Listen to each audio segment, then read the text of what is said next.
جب ازدواجی زندگی آپ کی گزرے گی، مل جل کے آپ زندگی گزاریں گے، تو کچھ انسیڈنٹ ہوتے ہیں، کچھ تو میں بھی ہو جاتی ہے، کچھ غصہ اور ناراضگی بھی ہو جاتی ہے، لیکن اس کو زندگی کا ایشو نہ بنا لیں، اس کو کوئی اتنا بڑا ایشو نہ بنائیں کہ جس کی وجہ سے دل کھٹے ہو جائیں۔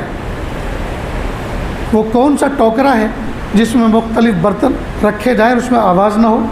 وہ کون سا گھر ہے جس میں مختلف قسم کے افراد رہتے ہوں اور ان کے اندر کوئی ناچاقی نہ ہوتی ہو، ان کے اندر تو میں نہ ہوتی ہو؟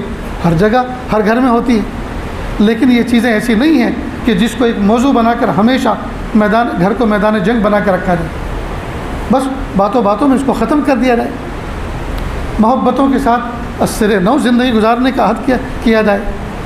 غرض یہ کہ جب بھی کوئی بات ہو جائے تو اس کو شارٹ کرنے، مختصر کرنے اور بھول جانے کی کوشش کرنی چاہیے، اور محبتوں کے ساتھ زندگی گزارنا چاہیے، اس لیے کہ آج آپ 2 ہیں، کل 3 بھی ہوں گے، 4 بھی ہوں گے اور 5 بھی ہوں گے۔ اگر آپ 2 محبتوں کے ساتھ زندگی نہیں گزارو گے تو 3 اور 4 کے ساتھ محبتوں کے ساتھ زندگی کبھی نہیں گزار سکتے۔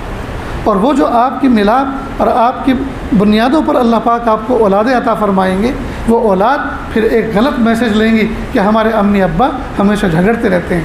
کتنے نوجوان معصوم بچے اس عاجز کے پاس آتے ہیں، علماء صلاح کے پاس جاتے ہیں اور اپنے ماں باپ کے سدھرنے کے لیے دعائیں کرواتے ہیں۔ کتنی عجیب بات ہے، معصوم بچہ اپنے ماں باپ کے سدھرنے کے لیے دعا کروائے، یہ کتنی بے غیرتی کی بات ہے۔ ہم آخر ایسے بنے کیوں کہ ہمارے بچوں کو اس بات کا احساس ہو گیا کہ ہم بگڑے ہوئے ہیں؟ ہم نے ایسا برتاؤ کیوں دکھایا ان کے سامنے؟ یہ بہت گری ہوئی بات ہے دوست۔ میاں بیوی کبھی بھی کوئی ایسا برتاؤ آپس میں نہ کریں جس کی وجہ سے معصوم بچوں پر یہ منفی اثر پڑے کہ ہمارے امی ابا یہ اخلاق سے گری ہوئی حرکت کرتے ہیں۔